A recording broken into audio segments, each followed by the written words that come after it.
Sir আপনার কি helmet লাগে না স্যার? আপনার কি হেলমেট লাগে না? দাঁড়ান, এই আমার দেখতে ভাই মেয়ে আসেন, আপনি সবাই আসেন, নেমে আসেন। আপনি হেলমেট কোথায়?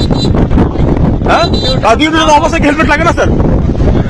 হ্যাঁ, কোথায় আছে হেলমেট? কোথায় লাগবেন? স্যার লাগবেন, নেমে আসেন, নেমে আসেন।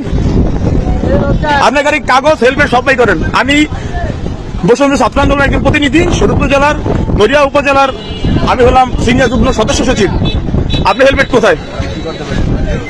আমার হেলমেট ছিল না, আমার কাছে ছিল হেলমেট। আপনি হেলমেট কোথায় ভাই? কি করতে পারি? কিছু করতো না। আপনার হেলমেট কোথায় ওটা বলেন। এখানে ডিউটি, মানে ডিউটি দিলে হেলমেট লাগে না? না, হেলমেট লাগে না।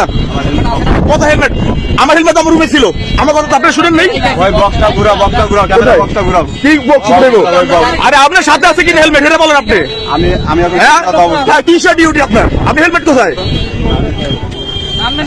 নামেন আপনার সমস্যা কি? আপনি হেলমেট কোথায়? কেন বক্সে কেন যাবো? আপনি হেলমেট কোথায়? দাঁড়ান ভাই, আপনি হেলমেট কোথায়? কাগজ কোথায় গাড়ির? বক্সে কেন ভাই?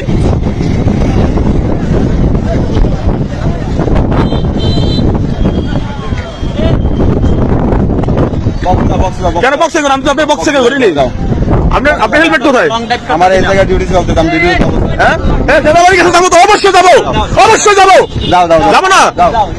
আমার হেলমেট আমার বাসা ছিল, তারপর আপনি আমার মামলা দিচ্ছেন 6,000 টাকার। আমি এখানে ডিউটি যাবো। আপনার ডিউটি কিসের ডিউটি আপনার? কিসের ডিউটি আপনার? আপনি কি হেলমেট লাগে না? যারা আঙ্গুল নামে কথা বলেন। আপনি কি মাস্তান নি? আপনি কি মাস্তান? না, আপনি কি মাস্তান? না, আপনি কি মাস্তান? আপনি কি মাস্তান? না, আপনার ডিউটি কি হেলমেট লাগে না? না, হেলমেট লাগে না? ভাই আপনার কি বলেন ভাই? হেলমেট লাগে না তোর? হ্যাঁ ভাই, সবার জন্য সমান কিনা? হেলমেট কোথায় আপনার? ভাই